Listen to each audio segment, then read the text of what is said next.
Hello, and welcome to another episode of Between Two Pints. Today, I'm really excited to have my friend Shaan Ali Khan on, who actually did storyboards on one of my favorite shows, Pantheon. Hi. Hi, welcome. Thank you for coming on. Oh, I'm so happy to be here. Cheers. So I saw you posting on Instagram. Oh, I'm going to drink first. Oh, yeah, of course. Yeah. I saw on Instagram you were actually talking about Pantheon coming out. And for people watching, Pantheon is a North American animated series, or what's this? Yeah, I mean, so it's largely produced, or like pre-production, like written and storyboarded. It was done here. We're at least primarily out of LA.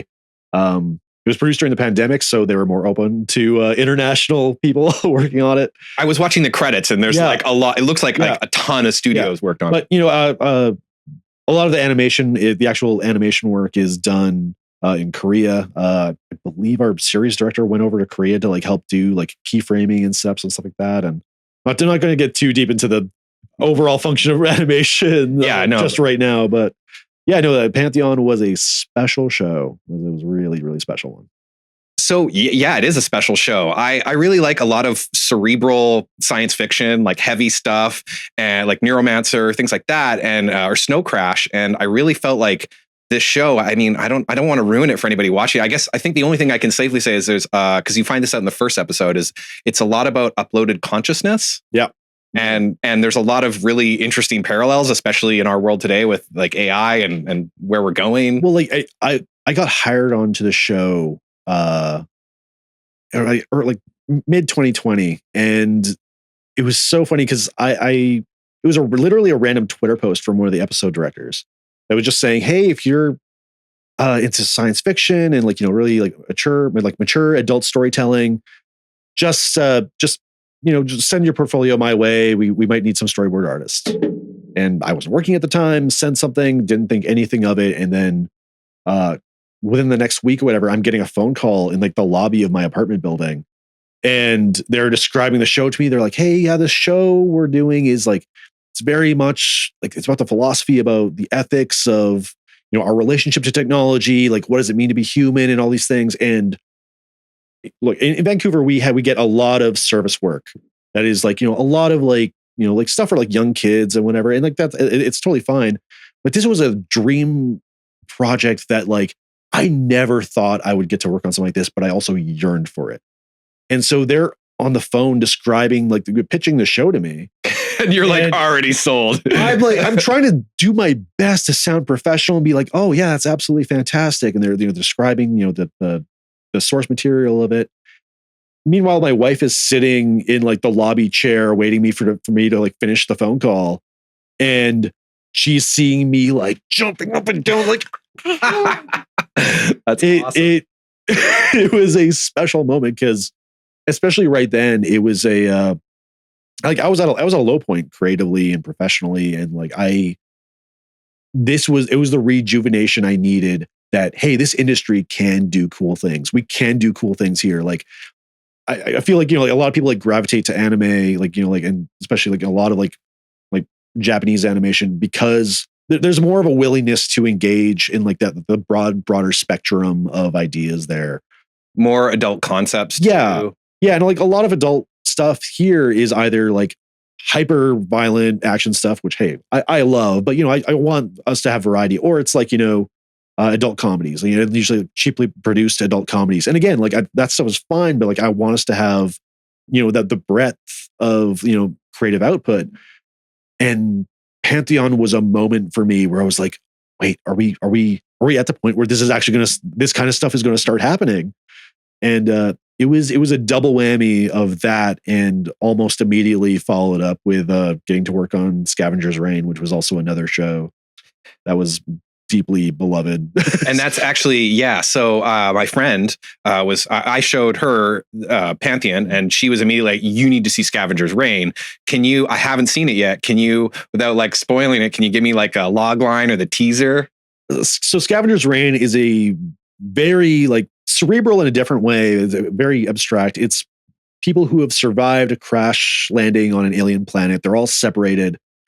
And in the like loosest of terms, it is what happens to us in the face of disaster. Like, do we reject it? Do we like embrace it? are we destroyed by the baggage that we bring with us? And it's them trying to survive this alien planet that is absolutely not built to support human life. Like, I mean, like they're breathing the air, but they're seeing visions of life and biological connection that is so creative in an animation sense. Makes no sense in a probably like a scientist is probably watching it being like, this wouldn't happen. Yeah. This can't be possible. That's not the important part. But the important part is that like they are facing like very real physical threats that are terrifying and can do some horrifying things to the human body. But it forces them body horror. Very much body horror. Very much body horror. But also it just allows for some like really creative and vibrant storytelling. And again, like if you're someone who likes Pantheon, you should watch Scavengers Reign, because that was a beautiful double feature for my career for this brief stint during the pandemic where we were greenlighting a lot of special projects. Yeah, no, that's it's funny. I have a friend who's a professional writer and like Netflix shows and other stuff.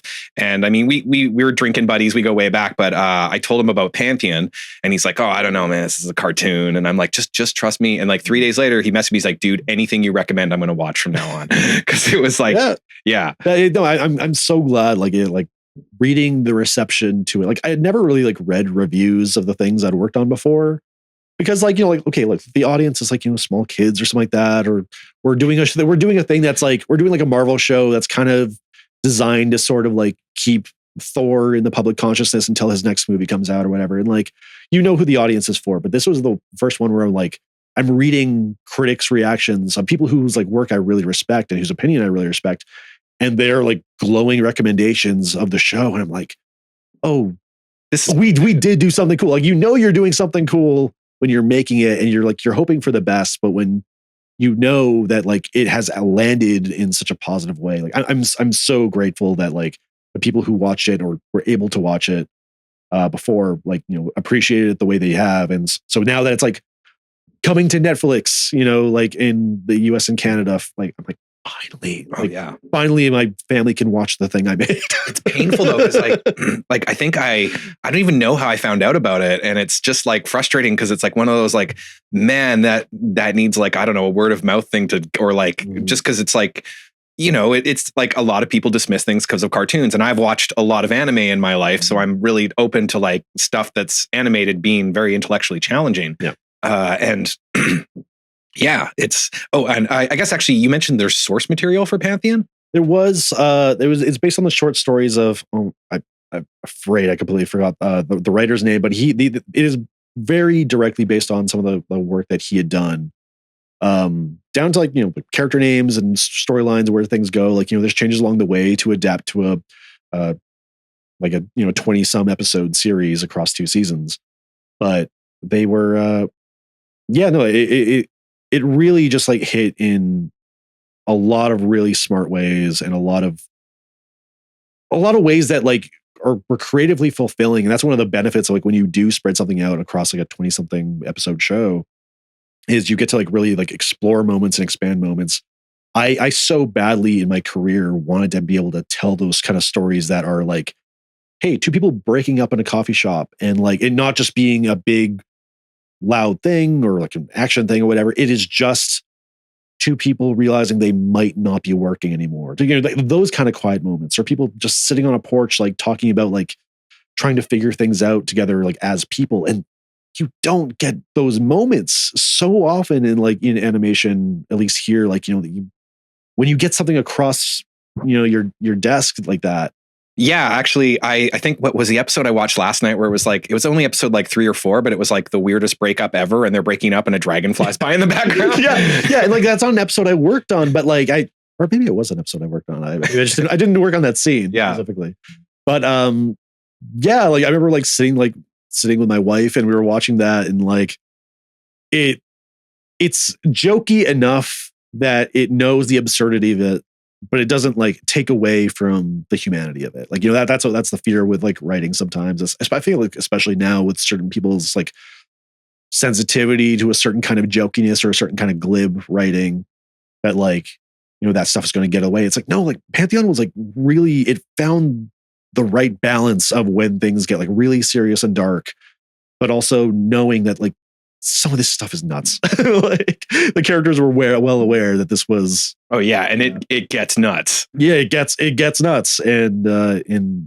in ways that were really fulfilling and exciting. And it's again, yeah, it was a real special year being able to touch the first episode and then being able to touch the last episode. So I guess one question I want to know, because I mean, I know it. I work in film, and I've had friends help with this, and I've worked with storyboards. But like, what does a storyboard artist do, like as a day-to-day thing? So the storyboard. So I'm going to give real history here. Yeah. The storyboard process was developed by some of the writers at Disney back in like the 30s. And when they were making like the Merry Melodies shorts, and at some point they were doing like a Three Little Pigs short. And one of the writers was like, okay, well, the thing I'm trying to, here, let me just draw the thing I'm trying to write out for you. And it was like, they were very like, they're beautiful illustrations, and like you're just trying to get the point across to, like tell the animators down the way. But he inadvertently created such a key facet of Disney's process, and now the film process, of you are creating the visual script for everyone else, like down the line from where you're at. You have the script that's telling you your story, your dialogue, exploring everything.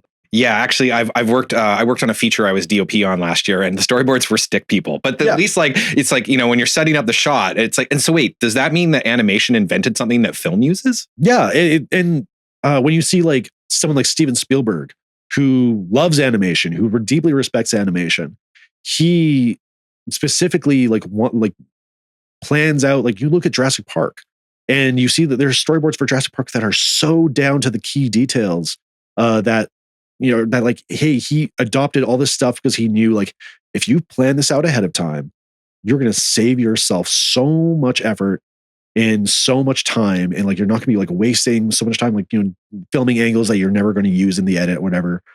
And this is going to help everyone along the way. That is going to eventually like lead to a cleaner product at the end. Like, you're not trying to then find the story in the edit or find anything like in the edit. Instead, you're planning out and finding the beats ahead of time. And that way you can, like, where to, elevate and put the effort in. So for animation, it's for animation and film, like, they are slightly different processes because there's so much discovery that happens on a film set, right? Like, an actor might find something, or a director might find something on the set that, like, we're going to introduce this. For animation, because the process is so labor intensive in a kind of like blueprinted sort of way. You don't want to be throwing away shots. No, you don't want to be throwing away shots. You don't want to be like redoing shots again and again. Like, every shot, every like pass at animation is like time and money and your artist's sanity. And like, there's people I know who have kind of like paid the price, like emotionally and like physically, from that kind of perfectionism. Perfectionist mentality. Like, yes. Yeah, that's the right way to say it. So it's our way of being like, okay, this person, when we see them, they're holding a cup or they're holding a mug or something. And we cut away, and when we cut back to them, they should still be holding it, or are they putting it down, or are they punching with this arm, or are they going to sit down this way, or all these. And there's room in like specifically film animation for that kind of like creative discovery that, like, hey, an animator might explore things a little bit further.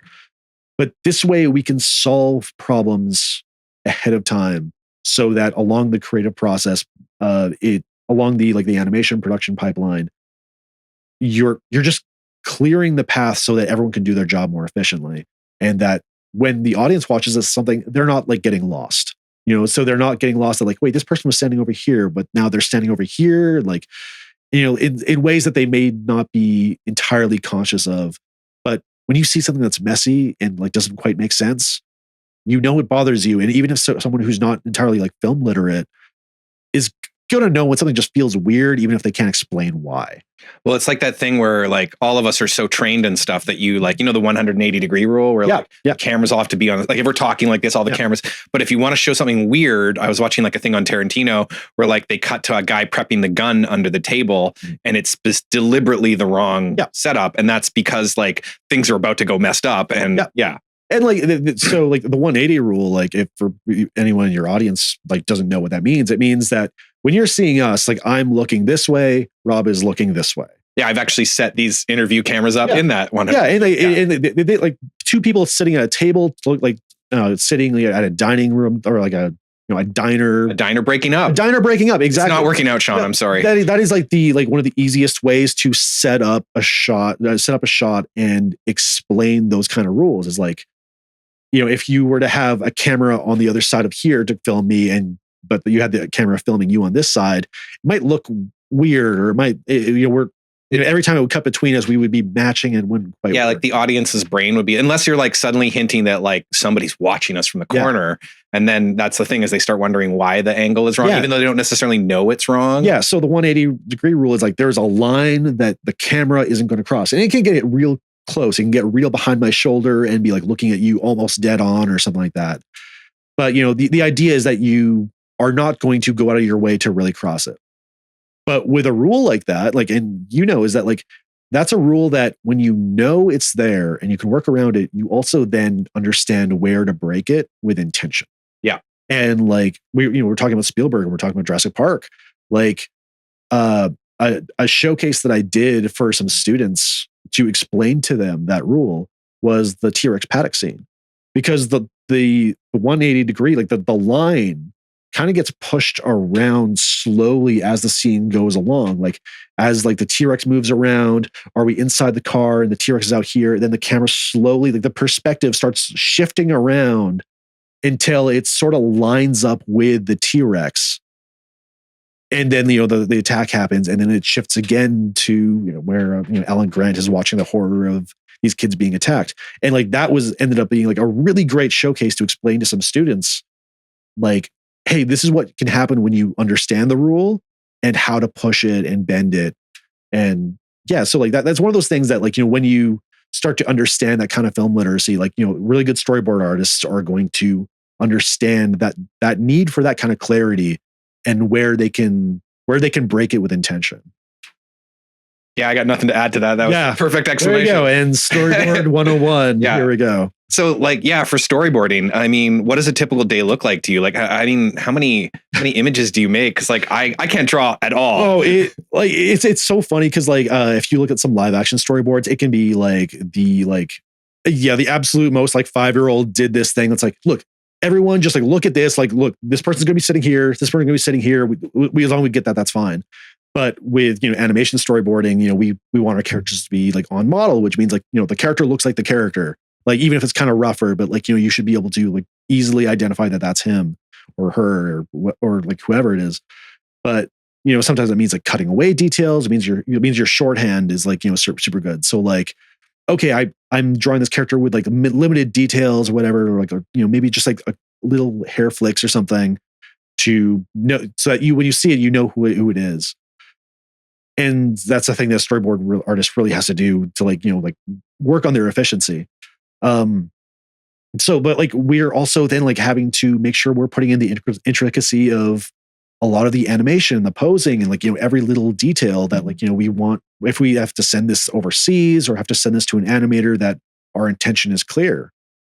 So sometimes we're ending like a day with like dozens of panels, so like dozens of drawings of various degree of clarity. Like an amazing day, you're going to have like 100 panels. Good Lord, that's insane. But not to say that those are all going to be good drawings. Yeah. But like, hopefully you can go back and revise those later, right? And it is really funny when you work with people who understand the animation process and understand the pipeline, that like, they see a rough storyboard that's almost like chicken scratch, but like they get it. They're like, okay, yeah, I see where you're going. I'll see you in a couple of weeks when things are more refined or whatever, but you're on a good way to go. You're on a good path right now. But then you work with some clients who have no insight to the process, and they're like, wait, why does this blob person not have a face? It's not done yet, man. So, but that almost sounds like, so are you taking the script and basically planning the shots out in your head? Yep. So like, you're basically a filmmaker.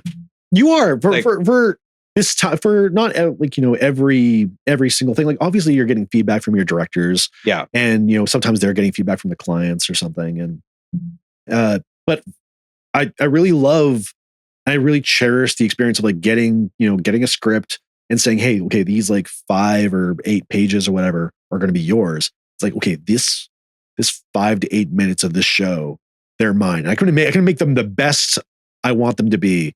And like, they're going to get feedback. There's going to be changes, sometimes a script might change. Sometimes like things get confusing. Sometimes you need to hook things up with someone else who has a scene in between your 2 scenes or something. But you're trying to be as smart and literate in the language of film to make the intention clear. And you're trying to do it with the diversity of knowledge across genre, across intention. I can't even fathom how you do this. This is like, next level calculus. No, I mean, it's an emotional process though. Yeah. Right? Like filmmaking is an emotional process. Yeah. But I mean, half the time we're like, okay, as long as we get this, this, and this, we'll like figure it out. I mean, like complicated sequences. Yes. But like, the a point that I've made that when I'm talking to students is that like empathy is really important for a storyboard artist. And I don't just mean like empathy for the script to like, understand the characters though. Like I'll get into that as well, but like empathy for the people you work with. Because animation is you're putting the track in front of the train, constantly. It is, especially television. It is, you are down to the wire sometimes with pipelines and you're trying to keep things running smoothly. And hey, I have ADHD. Like that does, we all. Yeah. I think most of my guests. Yeah, and like when that gets in the way of your ability to work on something, or you end up hyper fixating on these details that don't matter. Like if you start holding something up, like this stuff isn't getting to animatic in time, or getting to editor in time, or whatever, or the revisionist and like the director can't give feedback in time. Like that's affecting everyone down the line. Or even to the sense of like, if I'm just adding extra shots for kind of no reason, like why am I not just reusing a previous shot? Because every new angle that I do is, well, that's another background, like the background artists have to, like, that's one more painting they have to do. And that's actually just like in film sets where it's like, that's one more lighting setup. That's one more like turnaround. Yeah. And like, why have it, and a simple thing, like you have 2 animated characters walking. Do you want to show their legs? Or do you want to just film it so they're kind of waist up so that you're not like making the animators also have to worry that like, their feet are contacting the ground at the right way or something like that. Oh, wow. That's I never even thought of that. These are the kind of things that like prop design. Okay. They're going to pick up a cup. Do we have a cup prop? Like, I mean, like, if you're working in film, you might already have one or something like that. But like, everything that you need like has to be built and it has to be rigged or like, drawn and designed and go through all that process. Like, do you want to have to do that? And that's like that, it's like having empathy for the people that you work with, that like, you don't want to be holding up anyone else. Cause that might be someone else's like nightmare weekend that you're going to put them through that. Cause then now they're just like adding to their pile. Not to say like, don't be ambitious and don't push yourself, but like be smart. Like work smart, like, know where to take your shots. Right. And that's something that, I've worked in this industry for 13 years and I still, catch myself like screwing up and like, falling behind on things or being like, oh, I really want to do this crazy thing. And then like the director's like, we're going in a completely different way. Like you're showing me this way too late. And like, I now have to give this feedback and we're going to stress out about it. I've had those times. And it sucks and it feels bad. I've worked on entire like action sequences that have been completely cut from episodes.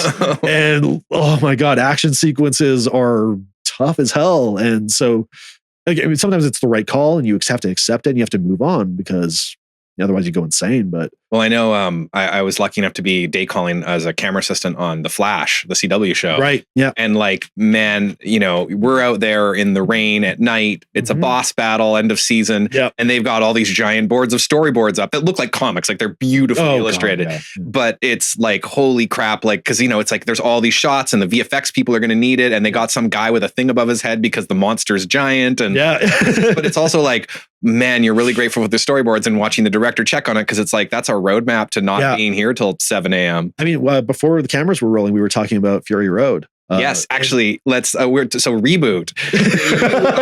I'm at Jacob Weldon. We're coming for you. Raquel Lynn, you watching? Yeah. But so like you actually mentioned coming in, you're like, oh, have you heard of the show Reboot? And I'm like, oh my God, man. Like It's fair, but yeah. So for those of you who don't know, Reboot was a computer animated series back in the 90s, made in Vancouver, in Canada, and like, yeah, I grew up loving it, and it's because it's got lots of computer references. Like the bad guy's name is Megabyte, hexadecimal. They live inside of a computer. It is literally what goes on inside your computer whenever you play games. Yeah. And but it was like I almost went into computer animation. Like it's probably why I ended up in film. Really, is like that stuff like that. And like they made Mainframe Entertainment. I think they made Beast Wars, which is really good. I mean, like we talk about like you like name drop Mainframe Entertainment. Like CG animation exists because of Mainframe like what Mainframe did. Like they put out working on Reboot before Toy Story even landed. Oh wow, you're right. Yeah, I mean, like, you know, like these are people who were working on this stuff over in the UK. And then came over and like, you know, like Vancouver was, you know, like labor was cheap here. And, you know, they could afford to make it like a full, you know, CG TV show. They were doing stuff like music videos and like a lot of ad work and that kind of thing. But when it comes to like, hey, we're going to do a full narrative production out of that, like, you know, that's groundbreaking. They laid the foundation. And, you know, I mentioned Reboot because, you know, we mentioned Jacob and Raquel. They had done, they did an amazing 8-part documentary that you can find on YouTube called Reboot Rewind. And they actually saved, I remember watching because it was tragic. They got the original cassettes and they couldn't find a reader for it because it was some sort of proprietary. It's a specific kind of tape, master tape, like that, you know, like the highest quality version of the show rendered out that would then, you know, get sent out to broadcast and stuff. But, you know, they found these presumably lost master tapes. And it suddenly meant like, oh, can we get like a fully like restored or fully cleaned up higher res version of the show? But, you know, the technology to read that data, like to read those tapes was so hard to find. It's like, you know, decades later. They sent like 6 months. They did. They got a tape deck from Germany. Yeah. I saw it. It was tragic because it's like, you know, after 3 months, you're like, I'm like, it's not happening. Yeah.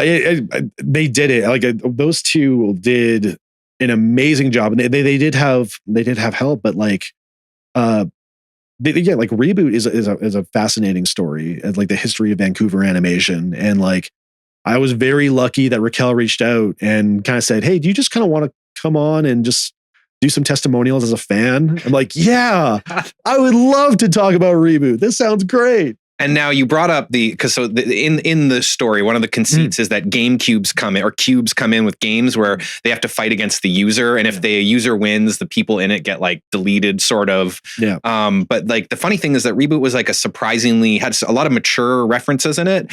And there was one. It was a lot of guys in the from like the 80s and like it was in the 90s. Like, you know, them referencing a lot of things they grew up on and loved and their interests. And you see them playing with a lot of genre exercises, like, oh, like the game comes down. Oh, now it's like a submarine game. I think they had an Evil Dead reference too. It was like groovy, and it was like clearly Army of Darkness. It's like Army of Darkness, but then there's also some Michael Jackson and Elvira in there. And then there was one episode that was very much a Mad Max thing, where it was like the villain had gotten sucked in, and so he was like a big rig full of probably water or gasoline through a desert. Mm-hmm. And you mentioned that because like apparently the Mad Max Fury Road. Do you want to talk about that? I mean, I'm spoiling a really fun bit of story that's in the documentary. Again, like this is a very deep dive documentary, and I highly recommend people watch it if they have any nostalgia for Reboot.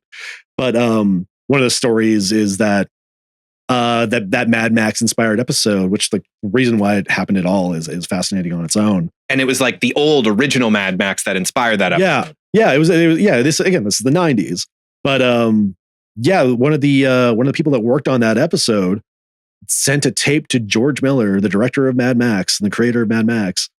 And he responds with, "Hey, do you want to like come on down to Australia to work on a little something?" And like a decade and some bit later, Fury Road comes out. Like Fury Road literally comes out of a Reboot episode. Like it's wild. And that's like, it's like one of those testimonials you hear and you see and you're like, oh my God, I never would have made that connection. But like the moment you brought it up, I'm like, oh my God, you're completely right. That is that. So yeah, like where can people find your work online? Like, do you we can actually talk about this too, because I think we were talking about like the struggle of modern artists, where like even for me, it's like as a videographer, it's like, man, I just want to work. I don't want to spend like 3 days editing a demo reel. But like, do you have an Instagram, or like you mentioned Blue Sky? I don't know what that is. The Blue Sky is where all of us deleting our Twitter accounts are like trying to like run off to. I do have an Instagram. It's Shaan Khan Art. And my Blue Sky is also ShaanKhanArt.bsky.social. I don't know how to link people to Blue Sky. I will put links in the bottom and maybe create a Blue Sky account, even though I'm not an artist. But like, a lot of my storyboard work is difficult to share because there's a lot of pre-production stuff that, is owned technically by the studio or the company or the client that like they maybe don't want getting out there. There's a lot of stuff I would love for people to see publicly that I can't quite link out there. But you see amazing artists on there all the time. I got the job of Pantheon through a Twitter post, and it was such like a lucky bit of just I want to say karma. I want to say that I had it coming, but it was luck. But like, was it Malcolm Gladwell calls it a tipping point? I think. You see these amazing artists online. But the way that so much social media algorithms have kind of like bent towards video, or like you maybe like suppress certain accounts just because they don't post a lot or whatever. You see so many amazing artists now having to, in order to just continue to be seen, and to continue to get their name out there and to, have that visibility. Like they're kind of turning social media into like a job in and of itself. It's not enough to just kind of like do like a great picture and like post online and like people can react to it and just kind of like have it be that. It is now become like okay, well you have to show your process videos and like so in some cases just to prove that you did it and that it wasn't an AI generated image. Yeah, and actually I'm going to jump in because this is one thing we forget is I'm going to just take a quick selfie of us live in the stream because I always forget these, and it's like, yeah, you need to like post the world that we're like doing this. So all right, there you go, Shaan, and there. All right, cool. And one more. All right, cool. Sorry, thank you, viewers. Now you see that I'm attempting social media, but that's not really my thing. It's totally fun. And like, yeah, it's a line that like I feel a lot of personal pressure that like, I should be like doing it more. And like I know a lot of artists that feel a kind of pressure, but then it really just becomes it starts becoming really consuming, especially with storyboarding, because storyboarding is it's a difficult job to stop thinking about. Is because like you're watching all sorts of movies and shows and you're constantly like, you're not always analyzing everything. Oh, even working in film now, there's always like horror movies are a lot harder to enjoy because it's like, oh, that's the thing. And like I've worked with like people in scary costumes, like, dude, can you get me a coffee? I can't move in this. You kind of wonder like, how do they do that? Yeah. But like it, when you're watching something, you're kind of like, you're always kind of like, whether consciously or not, you're thinking about it. And even if you're not watching anything, like did you watch the Queen's Gambit? Like the people who watched it, like the main character, she just kind of like sometimes will go to bed like kind of drugged out, and she's imagining a chessboard on the ceiling. It's like that literally is how storyboarders think sometimes. Like they'll like storyboards on your ceiling. They see storyboards on their ceiling because they're thinking like, okay, I have to do this shot and this shot, and this shot should come after this shot. Oh, I mean, I want to do this. Can I actually do it? And it's a difficult job to stop, to get out of your head and disengage from. And like, animation is a very difficult process already, but a lot of people like, some people like find it easier to like disconnect, but like, at least in my experience, I have such a hard time doing that. And so when then you add the pressure of, well, I gotta be posting stuff online too. Like, man, like it is hard to sometimes find the personal joy in drawing that, like, when you get these breaks, it's kind of like reconnecting with a friend, where it's like, oh, right, drawing for myself. That's deeply enjoyable sometimes. And like, there's some people who like, you meet that will be working, they will be storyboarding or they're working in animation or something like that. And then they're going to go home and they're like, oh yeah, I'm working on my short film, or I'm working on my own personal comic or my own pitch or something like that. And they can go all in. And I want to tell people, especially like young artists that are coming up and seeing those kind of people around them, it's like, it's okay to also for it to also be your 9 to 5 or your 9 to 6, and to find a healthy relationship to your art. If you like, look, I am all in for these hours, and then when I go home, I just want to want to be with my family or my friends, or just try to sort myself together or whatever. Great. Find what works for you. And that might not be the same thing from 1 year to the next or something like that. And those priorities change. But I think one thing that I want to tell young artists is prioritize your mental health. And that is such a hard thing to kind of it's such an easy thing to say, but such a hard thing to do. No, I apologize, but I completely agree. We were talking about this before, is film industry is not great right now. Yeah. And I'm looking at getting out of it and trying to find 9 to 5 because Yeah.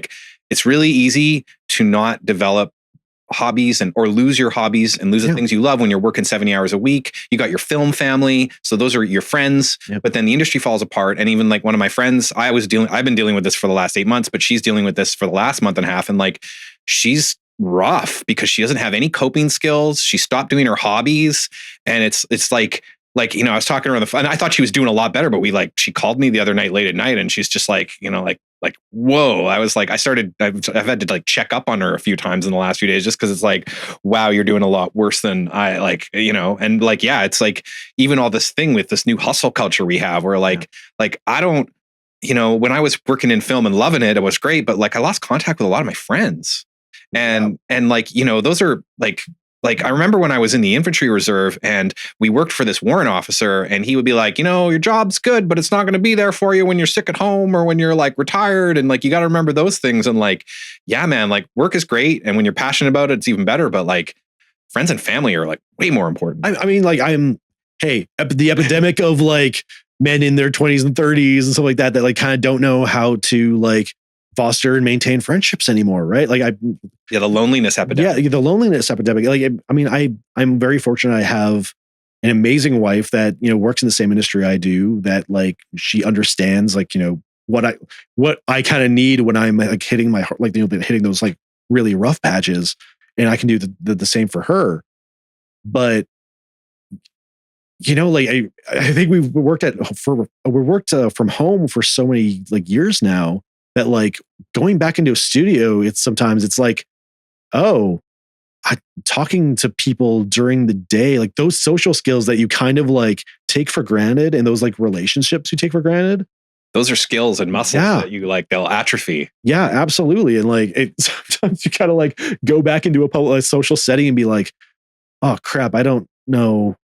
How do I start the conversation? How do I be interesting and funny? That's actually part of the conceit of this show is a beer, because a lot of people, one beer in, you loosens you up quite a bit. Sure. So, except today we're drinking root beer because hey, concussions. It's 2 p.m. It's yeah. No, beer makes me sleepy now, which is great. 9 o'clock. Everyone's always oh, are you sleeping well? It's bro, I have no problems. Oh God, I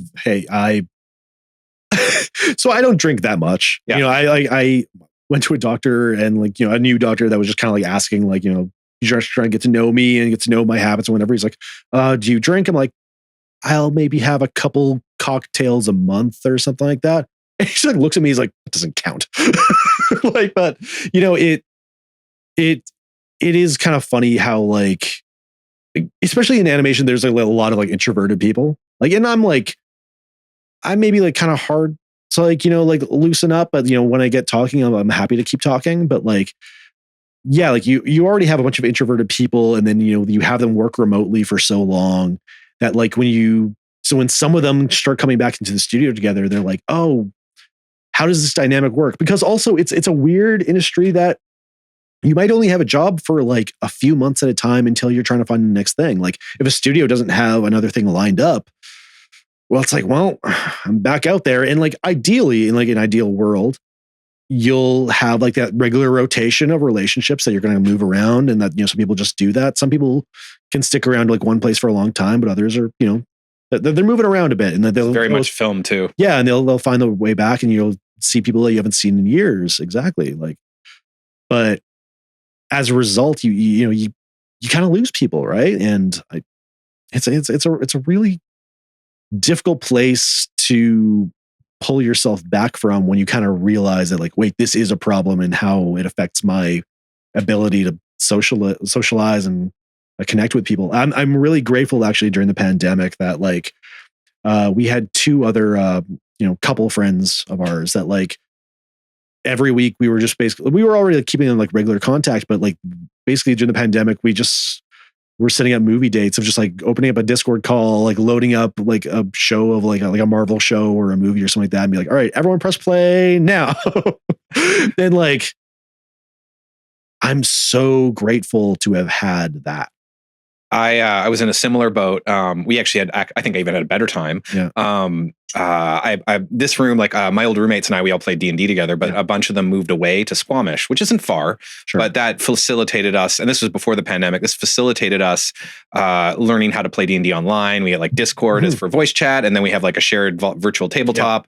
And so the pandemic started and immediately it's like, all right, I'm going to run Curse of Strahd full. Like we're going to do like, it's going to take like 60 sessions. We played every day. And it was like, actually the first month, like as long as we could like put that away and go into vampire fighting mode, we had a friggin' great time. Oh yeah. These same people we ended up playing D&D games with like over the last couple of years. I do have a funny D&D related story. So me and my wife, we got married this year. We've been together for a long time. Congratulations. Yeah, I know I think your wife was actually a guest on the original. She was, yeah, a long time ago. And like, we got engaged basically like right before the pandemic. And we didn't want to do like a kind of like, super small like elopement thing because my sister lives across the country. And she, yeah, exactly. It was like, I've told her like, you're the reason we didn't just go to a courthouse and like, do this because you had to be here.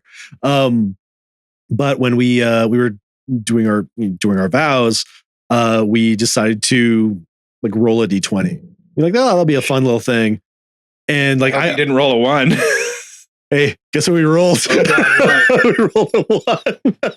Oh my God. Like I was joking beforehand, like, when we like came up with the idea, it was just joking beforehand, like, oh, if like we roll a 1, do we just pull out the divorce papers right then and there? And then he rolled a 1. I was like, oh no. No, dude, it's modern. It's 24 hours. You spend a point of inspiration for a reroll. Oh, okay. There we go.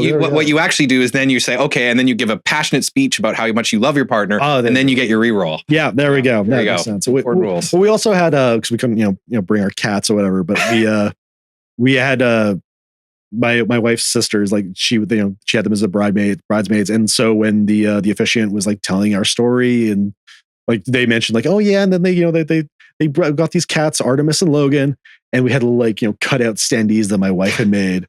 There's like photos of them. Such nerds. She enlarged them and they just kind of pulled them out to just kind of like showcase them. They were still part of the wedding and they got to dance on the dance floor.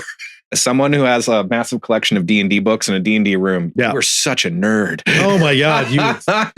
But my wife will tell you the most embarrassing stories of like before we started dating. And I'm like, let me tell you about Mass Effect. And then she ended up loving Mass Effect and stuff like that afterwards. But like, it's very funny in this industry that there's this certain reliability that like, people are going to be open to all this kind of stuff, and it was really funny to like I come from a theater background. I do as well. Yeah. And like, it's, there's a lot of people who are a little bit more eccentric in a different way, but like also maybe not like you can't really talk to about the latest X-Men comic or whatever. And then you go to an animation world or something like that. And you're like, oh, I'm surrounded with my people. Yes. And yeah, actually many of the camera assistants in The Flash were like, not all of them. Some of them are very cool individuals and I won't put them out the group, and do like macho cool things. But like some of them are just giant nerds and you'd like walk in and be like, oh, hey, have you seen this like new episode of Moon Knight last night? And we'll like spend 20 minutes talking about it. Oh my God. Yeah. It's I mean, there's some people in animation that are like, not everyone is like this like super like, keyed in dork about this kind of stuff. But like every once in a while you have the one person that's like, yeah, I used to be a bouncer at a club and don't really watch these things or whatever, but I can draw, so whatever, it's my thing. It's like, hey, cool. You're not a jerk. That's great. Like, I'll just point out that I played Warhammer 40K in my 20s with a guy who was a bouncer, an active bouncer at a club. Awesome. Yeah. He was a giant, very good looking man, but he was a giant nerd too. Awesome. That's great. Yeah. When you find out that like the like most handsome person you've ever seen is a giant dork, a party of you is kind of like, you're both like feel like, oh, I'm in with the cool person, but then you're also like, man, I'm not putting in nearly as much effort as this guy. Oh, and I think he played like a Tyranids army, and if you play 40K, you know that like that means you have to paint and build a crap ton of models. Amazing. So commitment. And I mean, even my D&D group is like, this room used to be a dojo because the other guy I take turns dungeon mastering with would taught martial arts in here until he moved to Squamish with his partner. Awesome. And then the other guy is like a steel worker, like mustache, muscle, like, macho guy who looks up like how to make good D&D characters on his phone on his lunch break. Oh my God. I try talking to my family about some things that like, they'll ask me a question. Cause like, my brother-in-law at one point, like asked me like, hey, what's Fortnite? And I like gave this long diatribe, and not like in a shitty way. It's like, oh, it's this game for whatever. It was like I was trying to give this like a clear explanation so he came away with a clear understanding. And after I realized I had talked for way too long, he was like, so it's a shooter? I need to pull back a little bit sometimes.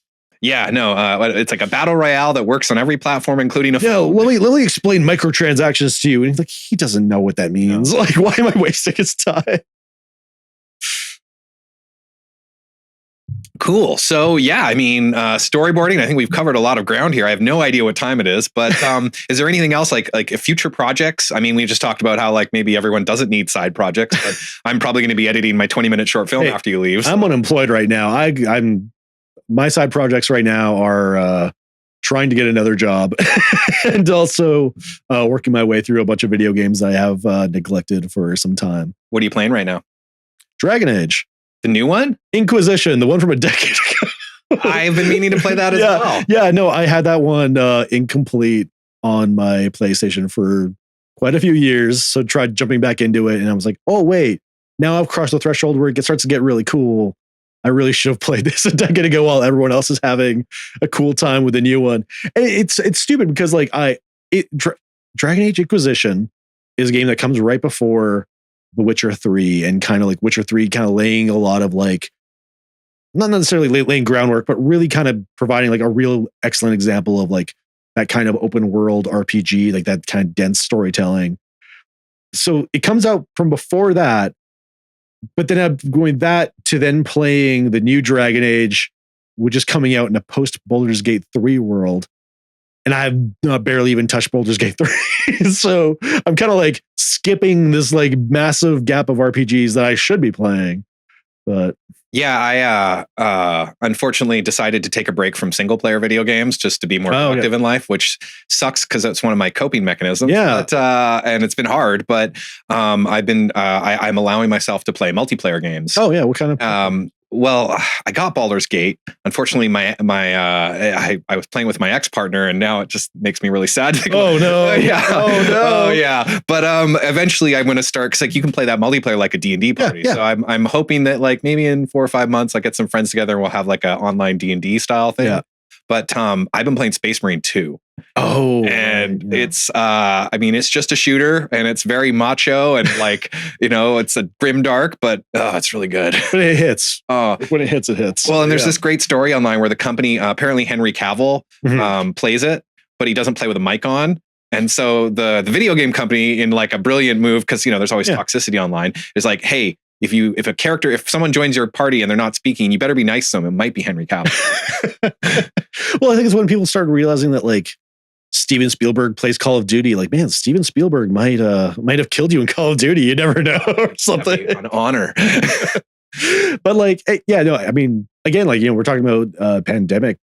We're talking about like pandemic coping mechanisms and social coping mechanisms. Like with those same couples that we were watching movies with online. Like shout outs to Andrew and Danny. Like we were also playing Apex together. It's like basically the same like mic setup. Like my wife and their wives were like, we were all 6 of us were basically chatting while the boys are playing Apex and getting creamed repeatedly.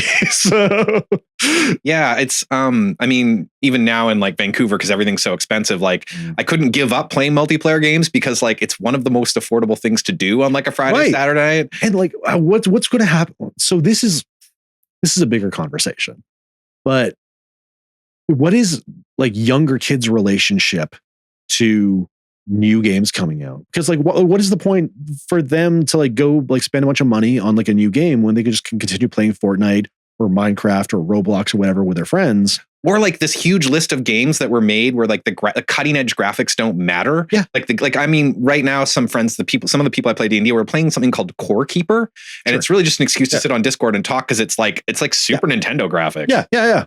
And like, I mean, like a game like Lethal Company or Phasmophobia, and like those games are not like top of the line fidelity or whatever, and they're like, you know, like they're fairly small teams or whatever, but they become these like great just excuses to hang out with your friends and like, you know, finish a little thing together, and you get a lot of like comedy out of that. And like, yeah, you don't need to be spending so much money on this like super high, crazy production value, but you do have game studios that like, that is their entire model. Like, we are the blockbuster thing ever. We're going to spend so much money and barely make a profit because like, even the amount of money that we've like, you know, the amount of stuff that we've sold barely like ekes out like how much we spent to make it. It's video games are in a weird place, and animation is in a weird place, and like they both kind of come back to like similar sources of like regression in terms of like, you know, like finances, and like there's a lot of VC interest and tech interest in these industries, and a lot of assumptions of like how these mediums are going to continue to grow, and we are all basically like, you know, suffering under these like the weight of these like really unfair expectations.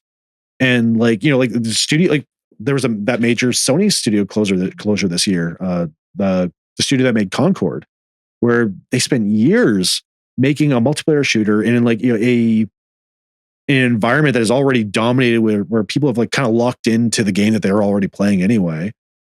That another one that comes in that's just like, you know, it's fine, you know, it's acceptable. There's nothing like offensively terrible about it or anything like that. It completely like, you know, gets such like a negative like attention simply for not being like something new and amazing. For simply not being something new, amazing, and other people like noticing that like, hey, this new game came out that they spent years on. Look how like few people are playing it, and suddenly like the momentum of all those eyes turn it into this kind of thing where they withdrew it from sale, refunded everyone, and then closed the studio. Oh, good Lord. And like, imagine spending years working on something. It's already rough when like you're working on something for so long and then it gets canceled or then like, it gets pulled or whatever. But then that, like, it was barely given more than a few weeks. And that happened. And then, you know, all these people are, you know, out of a job. And like, I'm not to say that's exclusively Concord's fault. It's a fault of the environment, but it is a symptom of like, things aren't in a healthy place when that is what happens, right? Well, and you look at other things like I used to play a game called Warframe, and it's been out forever. Yep. And I played at the beginning, and it was not. It was cool looking, but it was a hot mess. Right. And TennoCon is like a thing that has a reliable thing and is gone all this time. Well, and I really like their idea of instead of really releasing sequels, they just release more like things where this game is this monstrous thing now. Yeah. And that's the thing, though, is like, if it were to be released now, would it just get canceled immediately because it isn't something new and crazy? Maybe. Yeah. And you know, we're talking about games that are, you know, this continued model of like everyone trying to become their own forever game or whatever. Like I briefly did some cinematics on Apex Legends that were like, oh my God, like my first day on the job, they were explaining the world and the stuff to me in the script. And then like, I kind of had to be like, raise my hand during the Zoom call, be like, I didn't want to be this guy, but my Steam account says I currently have over 1,000 hours in Apex Legends. They're like, why didn't you tell us? I'm like, I was just being polite. So they could just be like, oh, you know this thing. Yeah. Like Apex was my forever game, you know, for the over the course of the pandemic, you know, like, you know, I play other things too, but like, that was my, like, you know, I'm just going to veg out and play something and like listen to a podcast or whatever. Like, that was my game. I'm probably not going to jump onto something else unless I hear something amazing about it. Right. And so I'm locked in. Other people are kind of locked in, like their communities are where they are. And like, there's a few people that are going to be like mobile to try out to do something new. It's, you know, like, that's crazy. Then that relates to TV shows, and like, Netflix right now. About to say that, where they make a show and then they cancel after 2 seasons, they leave you on a cliffhanger, and it's just like, I hate you guys. Or, a show that is like explicitly like, we have greenlit 2 seasons. You may as well wrap it up at the end of season 2 because we don't know if we're going to have another thing. I mean, we started this whole thing based on, the fact that I worked on Pantheon. Yeah. Pantheon season 2 has not come out here at all. You might have watched it, but I mean, season 1 came out on AMC Plus, and AMC Plus, again, so excited. I'm so happy that they took the risk to greenlight the show. They greenlit us for like 2 seasons. We made them back to back. I was done. I'd done stuff on the finale. I was like, I said goodbye to that thing, and I was like, okay, I'll see it when I see it. I'm so excited for people to see it. Season 1 comes out, and it gets again positive reception. Like maybe doesn't get like the eyes on it just because AMC Plus is a fairly niche streaming service. Season 1's really good. Yeah. Season 2 is like completely insane, and like leave you thinking about that show for like months, if not years after. And a lot of people who watch season 1 have never been able to see season 2. Because after season 1 came out, like I was going to show it to my family over a Christmas break or something like that. I sit down with my sister, and she's like, "Oh, I want to watch your show. I want to watch your show." I load up AMC Plus, and the show is gone. Whoa. And I am like, wait, what? Did we just get Batgirled? Did we just get like our thing ripped off? And I remember like emailing my producer and just being like, hey, how have you been? I haven't talked to you in months. The show was done, whatever. But I was just like, hey, I'm looking at the thing and it's not here anymore. Do you know if something's happening or whatever? And he got back to me and he was very polite. He's like, yeah, we're aware there's a we're going to try and see what's going on or whatever. He was very, not giving me too much information, but he made it sound like, season 2 was like wrapped. And then the next week, the word came out that Pantheon season 2 wasn't going to air. And Pantheon season 2 wasn't going to air. And in fact, season 1 was getting ripped off the service. It eventually went back up, like weirdly in Amazon Prime in New Zealand and Australia. And season 2 eventually did, but that was like a year later. Wow. I thought we got like Batgirl to the degree where like, oh, our show was just gone, because earlier that year was when the Warner Brothers, the ball started rolling on everyone getting really addicted to the idea of stuff getting ripped off the service, ripped off services. We did Scavengers Reign for HBO or for Max, the place to watch HBO. But like, we did Scavengers Reign for them. When the David Zaslav stuff started happening and he was starting to like, Batgirl gets canceled and a bunch of other things start getting ripped off the service, I thought Scavengers Reign was going to happen. Well, that was going to happen to that show. And I remember emailing Benji Brook, who is one of the leads on that show, and being like, hey, things are kind of scary for a lot of people and everything like that. And I sure hope it doesn't happen to Scavengers Reign, but I just want to know that I'm really grateful to have been able to work on the project at all. And I really hope that, it gets to see the light of day. And he sent me a super kind email back. He sounded like, oh yeah, like we're great to have you. And like, yeah, we're hoping that, things work out. And again, like Scavengers Reign did come out and people did watch it. It's that the Pantheon, the show that I thought was safe because we had fully completed it. I thought that was the one that was completely safe. And that's the one that got screwed over by this kind of thing. Well, I mean, the other thing to look at is possibly because like Batgirl getting canceled, I haven't seen it, but I've heard it's not very good. Whereas Pantheon might be that there's people in the background like, no, I'll pay you more money. Give it to me. But at the same time, we're like, it's just to be it should be allowed to, like prove itself. Right. At a certain point, it's like, you've spent all this money and then you're like, just going to like kill it for a tax break. It's like that's people's work. They may as well, I'm emotional for like, the people who are, we're both emotional for the people in the trenches when that stuff happens to them. Oh yeah. I just have a tough time because like having seen Pantheon, it's like, there's got to be people out there like, this isn't a tax write-off, guys. Like this is like important literature kind of, but it still happened, right? Like, it's still, got ripped off a service, and it's, It thankfully got shopped around enough to that, hey, it's coming to Netflix, and and hopefully it's up by now. And I hope people are enjoying it and that there's no new people who can discover it. But like, that it's lucky that happens at all. Yeah. But we're in an era where stuff can just disappear, and that is terrifying. You've heard about Final Space, right? No, I haven't heard of what happened to Final Space. Final Space, well, you know what Final Space is? I'm aware of the show. So yeah, it was a YouTuber, got like the dream. He made some animated cartoons, and then he got the dream of making like an animated series. And I mean, I've watched reviews where like the first season he had maybe, I don't know, I'm going to like make enemies. Maybe he had too much control, or he wasn't quite, and they brought better story writers on, and like the second season gets a lot tighter, or maybe it was less tight or form, but like it's pretty good. I was like recommended multiple times by friends. I'm like, the guy who created it is also the main voice, and like it definitely, and then they pulled it and it's gone and you can't watch it anywhere. And and I think they left it on a cliffhanger too. And like it's just like I watched a YouTube video by this guy, and it's heartbreaking. Yeah. Like it's definitely a testament too of like we were talking earlier where like they were making a ton of film in the pandemic, but now it's like they're not. It's like 40% the amount of work being made.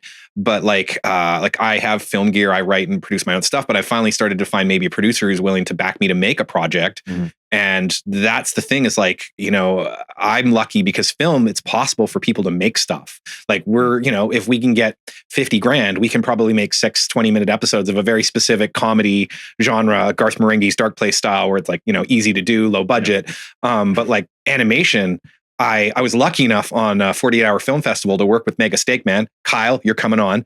But we did like mocap with like off the shelf VR stuff. And like, we were able to make a 4-minute cartoon.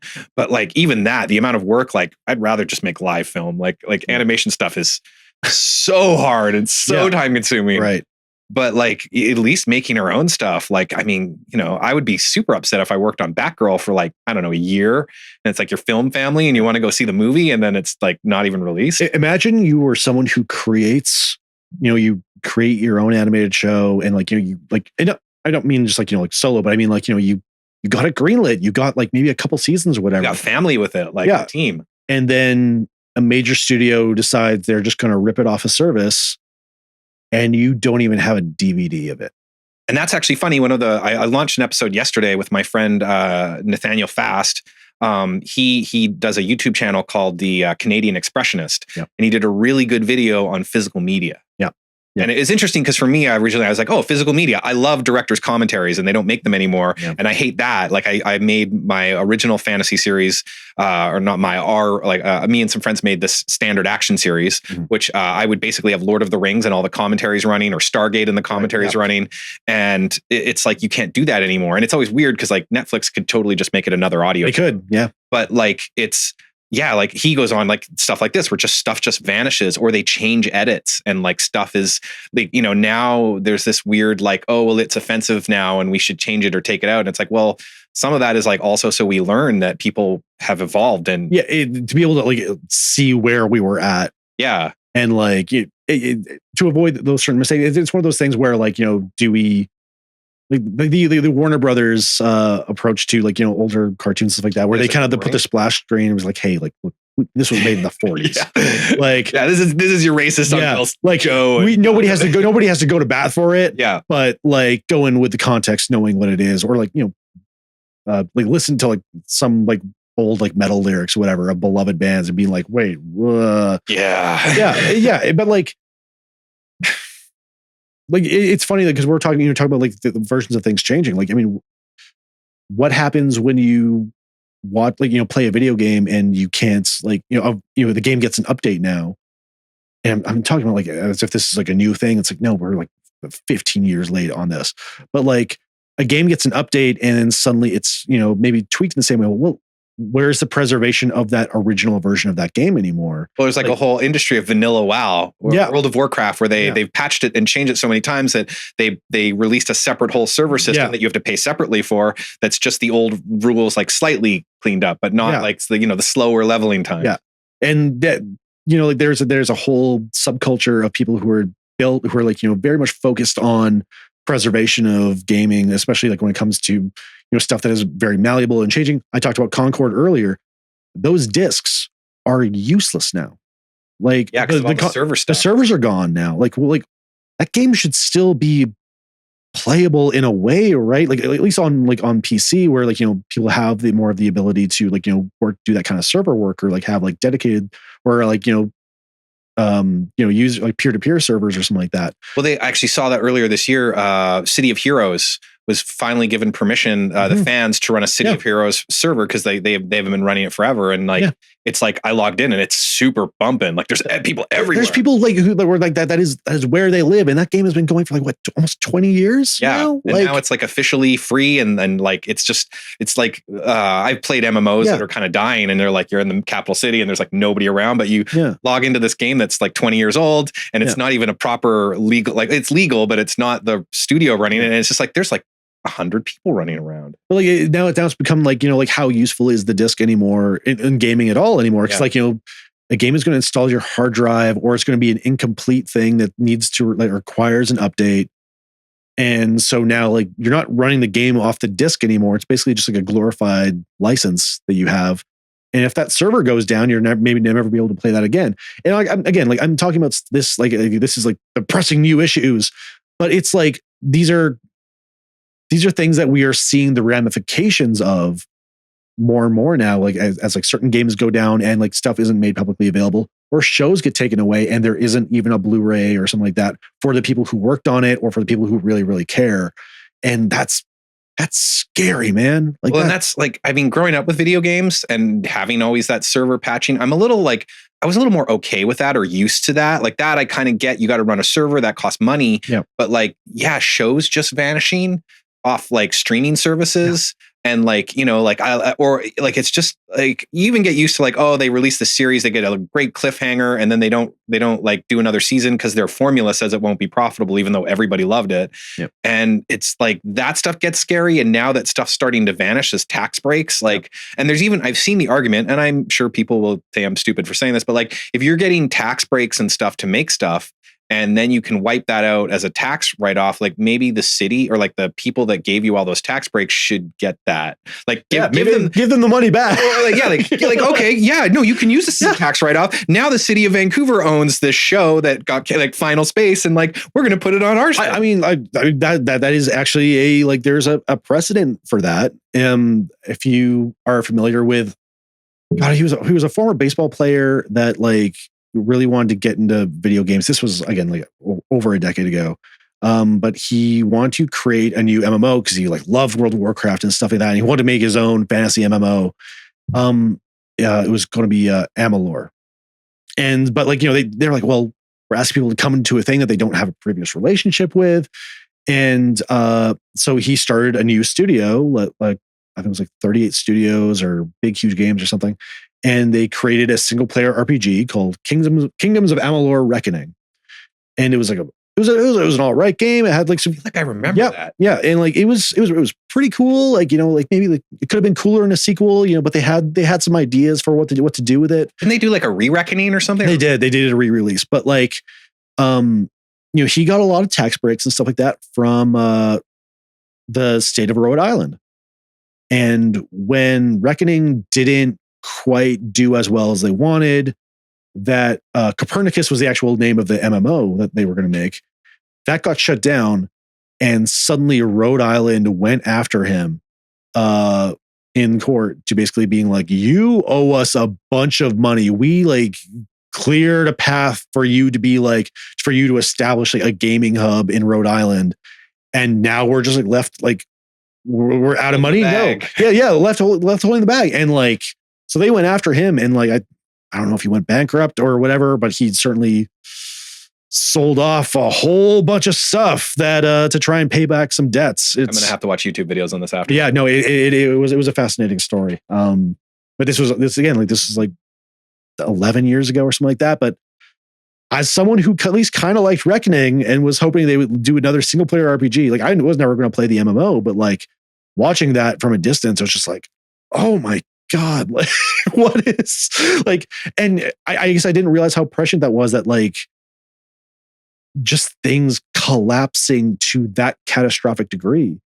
And that's scary. Like as for us in animation, where so much of our so much of our work is now become like beholden to like the mercy of streaming services, where it's a lot of arbitrary made up data that like they kind of like don't quite know how to sift through or how to expand beyond a certain point. Because like, look, not everybody's going to have every streaming service. There isn't an infinite number of people with infinite time to like watch all this stuff.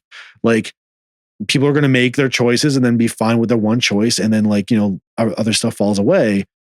Well, also, like, it's like Discovery. Like, I mean, there's all these movies. Like, I mean, look at The Princess Bride. It didn't do well in theaters.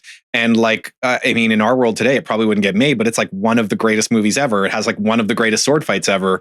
Yeah. And it's just like, that's the world we live in, where something as precious as that probably wouldn't get greenlit today. Probably wouldn't get greenlit, or like, you know, stuff comes onto like a streaming service and like disappears the next week, or like, especially like, you know, like the model of like dump a whole season on for a show on a weekend and like don't give people the time to like talk about it and let the audience grow. Like I'm very much a like proponent of the like weekly release, the weekly drop. It's like give like television exists as a model for that kind of serialized break. It's not meant to be consumed all at once. It's meant to be, it's not meant to all be consumed at once. It's meant to be like, you know, give people cliffhangers, but give people the room to like sit with something and ruminate on something. Like the theory crafting and stuff like is fine. That's fun fandom and stuff like that. But like, let people sit with a moment or a tragedy or a comedy or feel the anticipation of like what's going to happen next, right? Like that's such an important part of it. And if you're like dumping everything and then quickly shuffling it off like the front page, and people are never going to find it. Well, and also like, it's like the people running that, like, hey, bro, this world is messed up now, and we're all like working 3 jobs and like side hustles and things. Like it's like, maybe your show's so good that I wanted to wait a week till I have a day off to watch it, instead of you just being like, oh, well, no, we only got so many views in the first day. That means it's a failure. And it's like, dude, I was working all weekend. Let your stuff grow, man. Like, I really wanted my wife to get into Star Trek: The Next Generation. Like I grew up with that, like playing in my house as well. Yes. Yeah. And like, I had a lot of love for that show. And I remember when my wife was like still really into cosplay stuff, I'm like, you should watch this while you're like, you know, working on your costumes.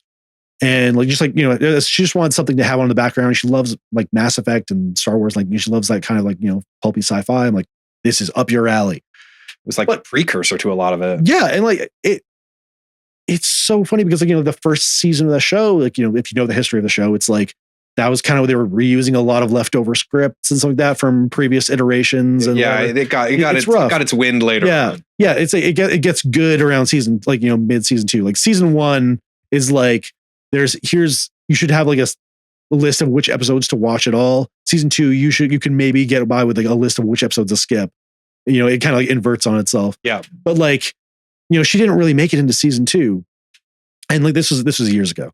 Last year I had like a major health issue that left me like bedridden, and I needed something to watch. So I'm like, well, I'm just going to load up Netflix and see wherever she left off on Star Trek. I can just have Star Trek running. It'll be great. And she started noticing that the show got better. She started noticing like, oh, this like data courtroom episode is like really, I'm feeling something for this. And now we are like 5 seasons deep into Deep Space Nine, and she loves the show. She loves this universe and stuff like that. But like, you know, that's something that had time to grow and to learn from its mistakes and whatever. And like, it wasn't like hot right out of the gate. It was something that evolved and became, and people found and discovered. So when something comes out, doesn't hit like, you know, white hot right away, and isn't given the time to kind of like expand and grow, and then gets killed immediately, like discarded. Like, who does that help? That's not helping anybody.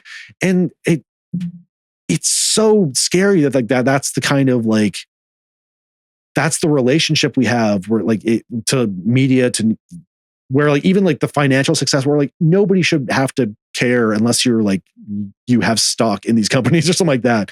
But like that so much becomes like part of the conversation, like where the momentum of the conversation works against something. And it's depressing. Things are really rough right now for creators. And I remember like Adam Conover, actually, like the comedian, and you know, he's very vocal right now. Like he ruins a lot of stuff. He does ruin stuff. He does ruin stuff, but for the right reasons. Yes. But he was talking about his show on Netflix, and that, like, how he wasn't getting real data about his show. Like, are we doing good? Like, can we see comparisons to other shows, whatever? Like, Netflix only gave him, I think it was Netflix, but like they basically only gave him 3 pieces of data. Here's the number of people that started your show. Here's the number of people that finished your show. And here's the percentage of people that made it through the show. It's like, you could literally just extrapolate that last number from the first 2. Like, that's not a useful metric, but like, not like, here's a comparison to where you're at to similar shows. Like, if I do an animated, adult comedy, like, where am I to other animated adult comedies on your service? Like, where am I at? And kind of like, are we doing something right? Are we doing something wrong? Like, how do I like tell people like, that we're a hot show or something like that? Like, what do we do? And like, that lack of transparency is, it's something that why the writer's strike and, and the actor strike, like, that stuff is so necessary for them to be able to like argue to have that information. And it's nuts that some of the best shows that are on TV right now are still flailing against these systems that there's no real insight in or understanding as to how they're working, or like what the line of acceptability even is. Like, I want to believe that there's a vision of creativity where, like, we're getting you're singing a lot of praise for Pantheon, and I want people to watch Scavengers Reign and stuff too. And I'm glad that those are like really cool, like, adult shows that like I'm so happy for. But like, even when I think of like kids shows and kids animation, or like family friendly animation, stuff like that, like on Netflix a couple years ago, there was a show, Kipo and the Age of the Wonder Beast. Like, it's a very like adventure-y, like young girl goes out into a post-apocalyptic world, but it's very colorful and there's cool animals and stuff. And I'm very underselling what that show is about. But it's if you're like someone who likes Avatar: The Last Airbender, you should watch that show, because like I watched that, I'm like, man, this is so creative. I never would have thought to do something this cool and colorful and to have such personality to it. It's awesome. And I'm so glad it existed. And I had a great time watching that show. There was another show called Centaur World, which was like, yes, I think I saw that. Yeah, it was weird. It's weird. It's like this medieval sort of like fantasy horse gets sucked into a world full of like talking very funny, extremely goofy centaurs, and it's a musical show. And it's like, I love that something like this with this energy and this creative freedom can exist, and that like a kid might watch this and think like, draw a thing that they never thought they would have drawn before. And like, I want to believe that we can foster that creativity and to like, have that spirit alive. But like, when we're so at the mercy of algorithms and like everyone kind of like bunkered down on just pure survival of like, what is the safest thing we can do to just ensure that we're going to be able to pay the bills, as opposed to like allowing ourselves to like take the wild swings. Like, I want to believe that stuff exists and we can foster that creativity and have that like that positive relationship. Like, if stuff fails, let it fail on its own metrics, right? And like sometimes some things aren't for me and they don't work or whatever. We're gonna have to hold. My eyes are going watery. Oh no! Can you reach back there and get? I'm not emotional. I have weird dry eyes. There's paper towel there on the. Oh my god! It's so emotional. Oh. All right. Thank you. Okay, give me a moment. I have a really greasy face, and sometimes it slides into my eyes. Oh, dude, I have a very dry face. I'm fucking eczema because of animation stress. Yeah, no. Luckily, I was told by my doctor. I was like, "Should I treat it?" He's like, "Dude, it's why your skin looks so young." I was like, "Okay, I won't do anything about it. I'll just cry occasionally." Yeah, ride with that. All right, we may actually leave this in just so the audience knows why I'm suddenly red-eyed. Speech. But I want to believe that we can have that creativity be allowed to like have the room to breathe, and we can foster that, and we can like keep bringing in new young talent that we're not like just all like on a shrinking island, like people falling away. I don't believe in like pulling the ladder up behind me and just pure survivorship. I want young artists to come in and do stuff that I never would have even thought to do, that I can just, be wowed by it, and we can have the room. And again, like if things fail, then like, it sucks. Like sometimes it happens. Sometimes things don't work out. I know things aren't for me, and I'm like fine for things to not be for me. I really actually hate that online. Where like, what was it, like Miss Marvel, the series? Oh, it was like it's and then people like all these guys are like, oh, blah, blah, blah, blah, blah. And it's like, bro, it's for like a little girl. You say it's for a little girl. Like Miss Marvel being a Pakistani like complete dork, like. God, that speaks to me. That's sorry, I apologize. But like it's like my wife is looking over at me, and she's not Pakistani, but she like she sees my face when it's like I see all these like subtle little things when she's interacting with her family that I'm like, that's so real. That's so real. Someone new, and like I thought that show was great. Like that character came out when I was working on like Marvel animated stuff, and like I'm so happy that I got to work on like stuff like with that character. Like I was working on a season finale of the Avengers cartoon that like, ooh, which one? I love those cartoons. Oh, it was Avengers Assemble, and like, oh, I love those ones. It's like it has a like, let's say mixed reception, but they kind of like found their way of what they wanted to do with it as it went along, whatever. But like we were doing a season finale where it was like 14 different Avengers. It was like 2 Avenger teams all fighting Ultron at once. And like the nature of the story, like it resulted in Miss Marvel's creation, like, like how she gets her powers or whatever. But like during the finale of this fight, she didn't really have anything to do. And I almost like, like without even asking permission, I like put in this beat where she basically saves some people from getting killed by Ultron. And like, Ultron specifically pins her out like, oh, you must be, look at you. You're a full-blown Avenger now. You must be so proud. And he's about to kill her. And Black Panther, who also didn't really have anything to do during this fight because it's a lot of projectiles and stuff.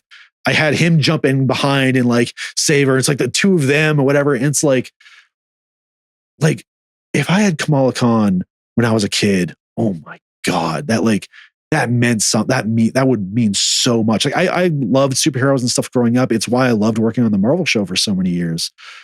But like, I absolutely, I adore that character gets to exist and like, gets to have that energy. And like, like with the show and like, the movies, like I feel really depressed at the nature of Hollywood or the reaction to certain things that like, if this fails, that means we're never getting brown people in front of the camera again or something like that. Yeah. I never like, women know this, that like, like how many, like, this female-led action movie failed.